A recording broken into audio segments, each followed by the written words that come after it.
Daiane, vamos lá para 2003. Certo. Um ano importantíssimo para você, né?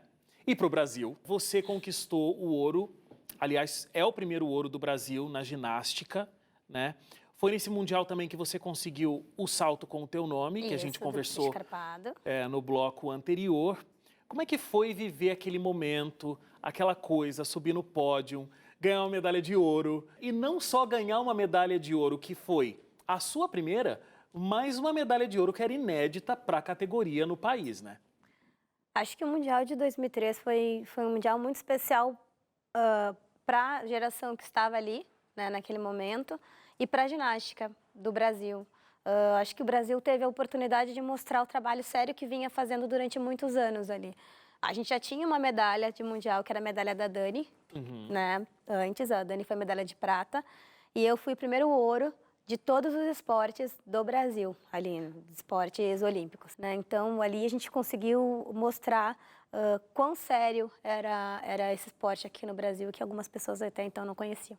E é interessante porque a gente está falando aqui de uma medalha de ouro, que é a coroação máxima desse trabalho. Mas só o fato de vocês terem conseguido estar lá, conseguirem esse destaque, né? Qualquer medalha que vocês ganhassem seria o máximo. Sim. Uma medalha de ouro, então, é o máximo absoluto, né? Eu acho que Deus deu um presente extra pra gente, como eu falei. O nosso objetivo, quando a gente foi pro Mundial, era classificar a equipe. E a gente competiu muito bem e a gente classificou essa equipe. Além de classificar a equipe, eu ainda fui considerada a melhor do mundo no solo, né? Então, acho que não poderia ter tido, acho que resultado melhor, né? um final melhor para todas nós, assim. Eu falo que para todas porque a medalha não é só minha, é de todas nós, né? De todos nós que participamos ali, todos nós que trabalhamos para que isso acontecesse, e principalmente do Senhor, né? Ele que deu pra gente. Tem uma história muito interessante ainda de 2003, porque assim, a sua mãe descobriu de madrugada que você tinha ganhado a medalha, e aí começou a acordar todo mundo e avisar todo mundo, porque inclusive a gente até estava conversando isso antes do programa, né? Naquela época não era assim tudo televisionado, transmitido, porque o esporte não tinha essa expressão que vocês conseguiram conquistar para o país, né? Então como é que foi essa história? De madrugada sua mãe descobriu. Então, o que passou muito aqui no Brasil, eu não sei dizer também. Agora tu me contou uma coisa que eu não sabia, Ah, né? é? Até então eu não sabia disso, né? Mas eu imagino que a minha mãe deve ter feito isso mesmo, porque é o jeito muito dela, assim. E eu acho que é o orgulho dos pais também, né? Claro. Como eu falei, é uma vitória de todos, das famílias também. A gente sabem todo o sacrifício que é pra gente conseguir aquele resultado. Então, quando o resultado vem, e vem ainda mais, né? Acho que não tem como não ficar feliz e não querer falar para todo mundo o que aconteceu. Vamos para uma matemática básica aqui. Em toda a sua carreira, porque uma pessoa super nova já está aposentada, nós vamos falar... Como atleta, gente. Como atleta, porque inclusive tem o projeto que a gente vai falar daqui a pouco. Em toda a sua carreira você conquistou 14 medalhas, 9 delas de ouro, quase todas inclusive na categoria solo. Você consegue definir qual medalha foi a mais importante para você? Não digo para o Brasil ou para o esporte, mas qual foi a conquista que você tem guardado como a mais especial? Eu acho que todas elas são. Que nem as pessoas às vezes perguntam, Daiane, quantas medalhas tem? Eu falo, eu não sei. Porque todas... e qual a mais importante? Todas são importantes, porque a dedicação do treinamento, a dedicação é igual para todas. Não tem como a gente classificar uma mais ou uma menos. Óbvio que aos olhos... A gente pensar numa medalha olímpica, numa medalha mundial, é o ápice máximo do esporte ali, né? Mas o esforço e a dedicação é integral sempre, para todas as competições. Então, acho que todas são importantes, não tem uma mais e nenhuma menos. Todas elas eu guardo com carinho e lembro de cada pontinho do que aconteceu ali. Mesmo as medalhas que têm uma importância inferior na questão... sei lá, da hierarquia do campeonato, aquela coisa toda, mas todas elas têm uma importância pela sua conquista, né? Até porque eu acho que todas elas ajudaram para que a gente chegasse até um grande resultado, como uma classificação para Jogos Olímpicos, como a medalha do Mundial, ser finalista em Jogos. Todas elas somaram para que isso acontecesse no resultado final ali. Então, acho que todas eu guardo com carinho e tenho um orgulho enorme de todas elas. Como a gente conversou aqui, Daiane, você tem muitas conquistas e muitas alegrias, mas o esporte te trouxe algumas coisas difíceis também, né? A gente falou das restrições da família, por exemplo, enfrentar tudo isso, mas tem também lesões. Sim. Tem 8 cirurgias. 11. 11? 11. Eu perdi a conta quando estava na 8ª, então? Não, eu ia falar que são muitas, é por isso. Eu ia falar que você tem quase que uma cirurgia para cada medalha de ouro, mas então você tem mais cirurgias do que medalha de ouro. 11 cirurgias eu tenho. Eu tenho 5 no joelho direito, deixa eu contar, 5 no joelho direito, 3 no joelho esquerdo e mais 3 no tornozelo. 9, 10, 11. Como que é isso para o atleta? Mas eu queria que você me falasse realmente emocionalmente disso, porque tem todo o trabalho, todo o esforço que você acabou de dizer, horas a fio, não é só você, mas é toda uma equipe envolvida, como você também comentou aqui comigo, tem a mente competitiva do atleta, tem toda a energia que tem dentro desse corpo, que tem mais energia do que espaço físico para caber energia dentro de você. E aí o corpo, às vezes, não consegue corresponder com toda essa expectativa ou com toda essa vontade de vencer. Como é a decepção? Como é encarar a decepção nesse momento? Bom, acho que lesão, quando a gente está num grau tão alto de excelência, é uma coisa que vem junto, assim. Como eu falei, a ginástica treina de 8 a 9 horas por dia, praticamente o ano inteiro. A gente treina, vamos dizer aí, a gente treina praticamente os 11 meses do ano, a gente treina, tem férias, não chega nem a um mês no final do ano, né? Então, é um período muito curto e também a sobrecarga articular e muscular é muito forte. Nunca é fácil passar por uma situação dessas onde a gente precisa ficar afastado de uma coisa que a gente ama tanto. Mas também eu acho que o atleta precisa ser consciente, ele precisa entender que tem toda uma equipe ali atrás dando esse suporte para que realmente ele possa se recuperar bem e volte em condições para poder competir, né? Muitas dessas cirurgias que eu acabei fazendo depois foi por conta de eu não ter recuperado tão bem de uma cirurgia e já voltar muito rápido a competir ali. Eu tinha um calendário muito extenso durante o ano e eu queria estar sempre competindo. Então, às vezes, acabava adiando de operar ou adiando recuperação. Recuperava ali 80% e quando voltava estava cada vez pior, né? Uma das últimas cirurgias que eu fiz, que foi no joelho direito, que foi logo depois dos Jogos de Pequim, foi uma osteotomia, foi uma cirurgia que eu levei 3 anos para recuperar. Então, eu saí em 2008 e eu retornei em 2011, aí treinei durante um ano, fui para os Jogos Olímpicos de Londres e encerrei minha carreira. Essa recuperação tão longa se decorreu por conta de eu ter tirado um menisco, depois eu tirei o outro, quando veio não tinha menisco nenhum, e os joelhos ali estavam raspando direto parte articular, articulação com articulação. Não tinha amortecedor, né? É como um carro sem amortecedor. E a dor disso? Então, né? É uma dor, é um grau de dor que é inexplicável, assim. Eu falo que é muito engraçado. Não tem como a gente explicar essa superação do atleta. Não é eu, Daiane, mas os atletas têm isso, porque muitos atletas competem machucados, muitos atletas treinam durante muitas vezes machucados, né? Porque têm grandes objetivos ali, não querem acabar, acham que é perda de tempo, ter uma recuperação um pouco mais prolongada, né? Mas eu não sei te dizer, acho que é Deus mesmo que acaba ajudando, amortece ali, porque não, é inexplicável, assim, é uma força muito grande que a gente faz para poder conseguir competir. E na hora, não que a gente não sinta dor, mas eu acho que a vontade, o desejo e também a compreensão do que seu papel tem dentro do grupo faz com que você crie forças para você poder competir e apresentar o que você precisa fazer naquele momento, assim. Mas não é fácil. Quando você fala que você voltou, mas não estava completamente recuperada em vários momentos, você olha para isso com arrependimento? Ou se você estivesse lá naquela mesma situação, você faria a mesma coisa? Faria a mesma coisa. Porque tem um objetivo a ser conquistado. Eu acho que assim, primeiro que o Brasil, eu acho que a gente estava numa fase que, para a gente, o quanto o resultado era muito importante, né? o Brasil estava ali formando a sua história internacionalmente com a ginástica. Então, era um momento muito delicado, onde a gente tinha um grupo... O Brasil ainda tem um grupo muito pequeno de ginastas. A gente tinha, na época, 22, parece muitas, mas nos Estados Unidos tem 1.000. Na China, você tem 1.000, né? Na Rússia, na Romênia. Então, aqui a gente ainda tem um grupo muito seleto, muito pequeno de ginastas de alto rendimento para ir para essas competições. E também ali tinha todo um histórico atrás, né? Eu era melhor do ranking daquele momento. Então, tem tudo isso que conta, né? E aí a gente vai... E aí o atleta também pensa, como eu falei, sobre a questão do grau da lesão, né? Ah, é uma lesão pequena? É uma lesão muito grande que realmente não vai ter como...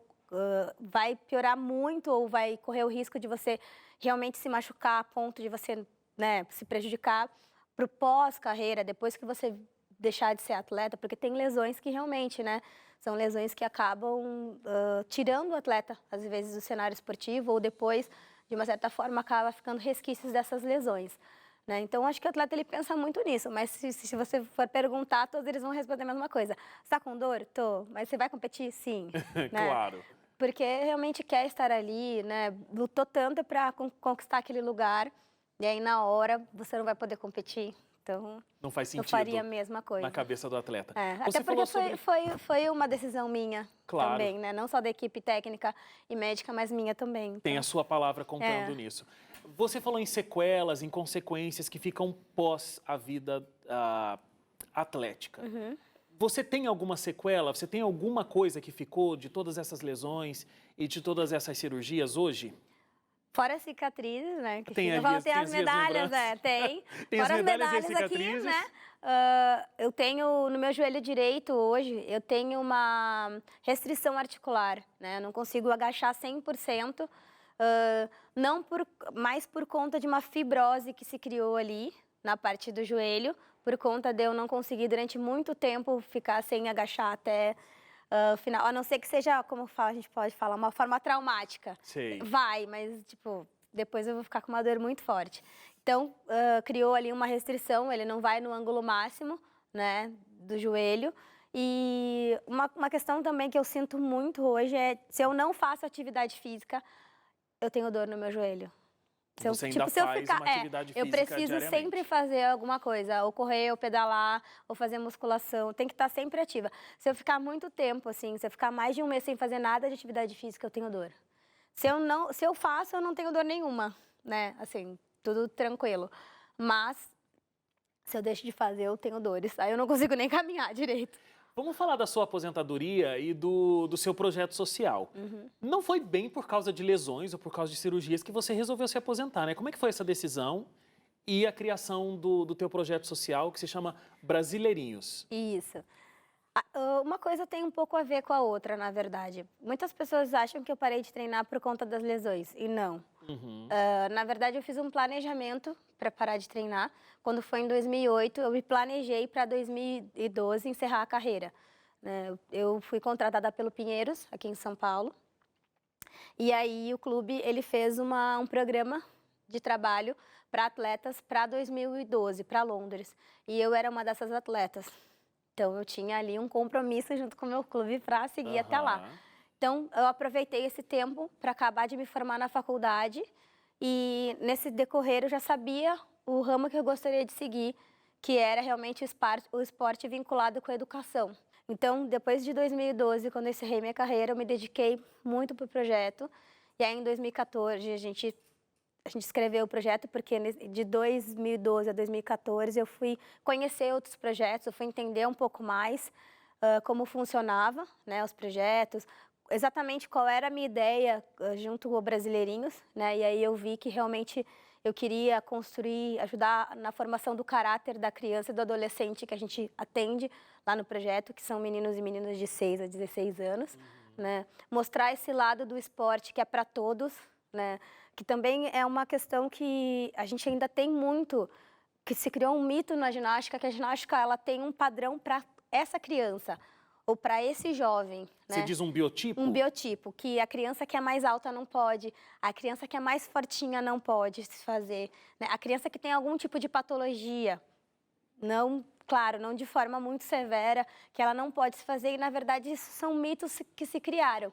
Por isso fazer um projeto voltado para a parte educacional do esporte. E aí pensando no Brasileirinhos, e também acho que porque eu já tinha 18 anos de ginástica, a minha cabeça já não estava tão voltada para o ginásio. E a gente tem que ter 100% de concentração, de dedicação para o que a gente está fazendo. E minha cabeça já não estava esse 100% dentro do ginásio. É mesmo? Você já estava querendo já estava mais algo fora, mais? já estava muito mais fora do que dentro. Aí eu falei, não, agora é hora realmente de parar. Porque eu até ia te treinar. perguntar, como você foi uma atleta de altíssimo rendimento, grandes conquistas e toda essa adrenalina que uma competição mundial pode trazer, aí de repente você está num estádio, mas agora treinando crianças, vendo algumas que têm bastante talento, outras que estão ainda tentando se desenvolver e tal, não dá uma agonia de, meu Deus, eu é que treinava, agora eu estou ajudando ela a se desenvolver. Não é difícil fazer essa troca de papel? Eu acho que depende muito quando a gente está preparado ou não. No meu caso, eu já estava preparada, já tinha preparado a minha cabeça para isso acontecer. Óbvio que eu sinto saudade, né? Sinto saudade de treinar, sinto saudade do ginásio, mas não todo dia, né? Não treinar todos os dias desse jeito. Mas eu sinto saudade do meio, eu sinto saudade das pessoas e quando acontece isso, normalmente eu vou ao ginásio. Hoje eu tô no ginásio de uma forma diferente. Tem uma contribuição hoje de uma forma diferente, onde eu posso transmitir meu conhecimento com a ginástica para outras pessoas. Claro. Oportunizar, né? É isso que vem trazer o Brasileirinhos. Oportunidade para as crianças praticarem o esporte, serem mais saudáveis, terem uma melhor educação, ter uma boa orientação através do esporte, né? A gente quer dar esse mesmo benefício que a gente teve dentro do esporte para outras crianças também. E hoje poder estar do lado de fora, né, e ver novos ginastas se formando, novas boas pessoas se formando, isso tem muito valor para mim enquanto ganhar uma medalha também. Mesmo? A medalha dentro do cenário esportivo eu já ganhei. Hoje eu quero ganhar medalha com pessoas, formar novas pessoas, boas pessoas, né, bons jovens. Cada vez que eu vejo uma criança que faz parte do nosso projeto, que passou de ano, que não sabia ler, e hoje essa criança sabe, que ela tinha medos de altura e hoje ela já não tem mais, né? Que ela conseguiu hoje, ela era uma criança introvertida e hoje ela consegue se sociabilizar no meio, isso é uma vitória pra gente. Eu acho Claro. que hoje o esporte me dá glórias de uma forma diferente. Tem uma coisa interessante também, a gente começou lá no comecinho da entrevista, você falou que os teus pais, principalmente seu pai, né, olha, tudo bem, vai fazer ginástica, mas vai estudar.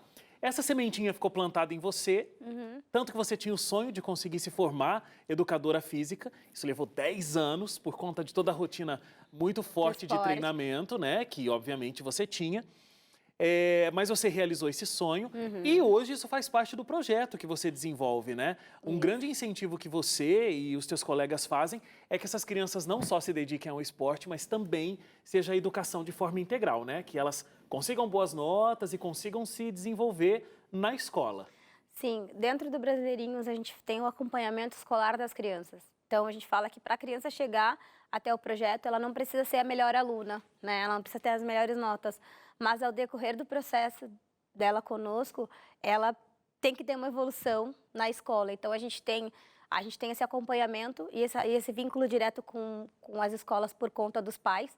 A gente tem um trabalho muito forte e uma presença muito forte dos nossos pais dentro do projeto. E eu falo que sem as famílias a gente nunca vai conseguir atingir o nosso objetivo, que é ter uma melhor qualidade educacional para as crianças, porque a gente faz um trabalho complementar do que eles vão ter em casa. Quando eu comecei a falar do Brasileirinhos, elas sempre imaginavam as crianças com medalhas, né, palpáveis, onde você consegue ver. Eu falo que a nossa medalha é uma medalha qualitativa, que a gente não consegue ver, mas a gente consegue observar.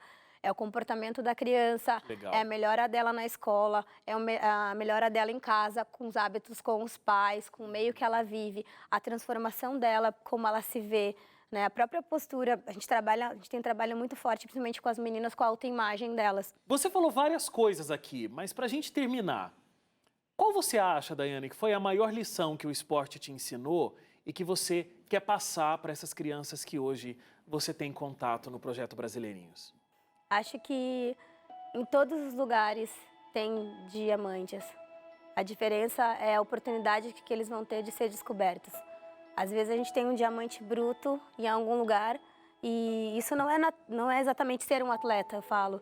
Porque ali eu tenho crianças de todos os jeitos, né? E convivi com muitas pessoas que tinham talentos que não eram para esporte, mas que fizeram esporte também. Mas que se não fosse essa oportunidade, não descobririam seus talentos. Então, acho que a lição que eu acho que o esporte mais me deu foi dar oportunidade para os outros, assim como eu tive também. Acho que essa era a maior lição que a gente teve, que eu tive dentro do esporte, pelo menos. Aí você se emocionou e eu me emocionei também. Muito bonito ver o brilho no teu olhar nessa nova fase e saber de como você está feliz e realizada, ajudando esses diamantes a se descobrirem, Daiane, de verdade mesmo. Foi um prazer muito grande ter te conhecido, ter conversado com você e descoberto um pouquinho mais da tua personalidade, da tua alma de atleta, que não importa se você está competindo ou não, ela é sua e você vai estar para sempre com ela. Muito obrigado mesmo e parabéns por todas as conquistas e todas as alegrias que você trouxe para o Brasil. Obrigada, eu que agradeço de poder mostrar, acho que essa nova fase, né? Acho que ser atleta, eu continuo sendo atleta, né? Mas hoje eu tenho outras medalhas, né, para ganhar para o Brasil. Espero que a gente consiga ganhar que eu consiga mais medalhas agora do que eu tive quando eu era atleta. Muito bom, que Deus continue te abençoando. Amém.